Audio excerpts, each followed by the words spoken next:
আমরা উত্তর চেলাকা গেছি কি পাড়া কইটা ডিভিশন পাড়াতে বাঙালি ভাই বোন তীব্রামথাতে জয়েন করছে, তাদেরকে আমি ধন্যবাদ জানাই। তারা কিসের জন্য তীব্রামথাতে জয়েন করছে সে কথা আমি কিছু সংক্ষিপ্ত আপনাদের কথা বলবো। কারণ দীর্ঘ 25 বছর বামফ্রন্ট করছে তারা, কিন্তু বামফ্রন্ট ছেড়ে বিজেপি গিয়েছে। বিজেপি যে কাজকর্ম করে এখানে যারা লিডার তারা সঠিকভাবে কাজ করেনি।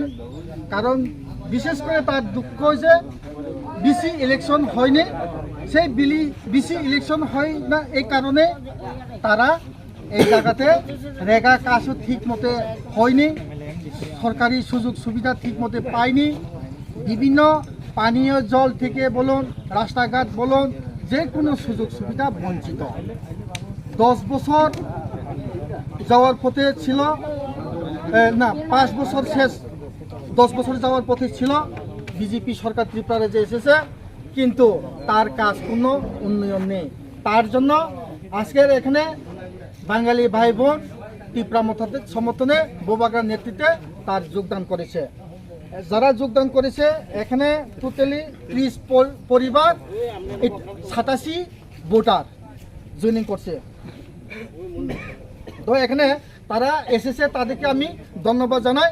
আগামী দিনে আমরা সাথে থাকবো, বোবাগ্রার সাথে থাকবো।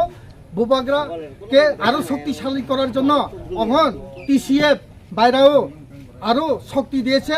এখানে মানে টিসিএফ সংগঠনের যে নেতৃত্ব ছিল আমাদের আফতার হোসেন আর মোহাম্মদ আলী আর শরৎকান্তি চাকমা, আর একজন বাঙালি ভাই ছিল টিসিএফের, তার নাম ভুলে গেছে, চন্দ্রধর সরকার, উনি ছিল। তার নেতৃত্বে আজকে 30 পরিবার 87 ভোটার তীব্রামথাতে জয়েন করছে। ধন্যবাদ।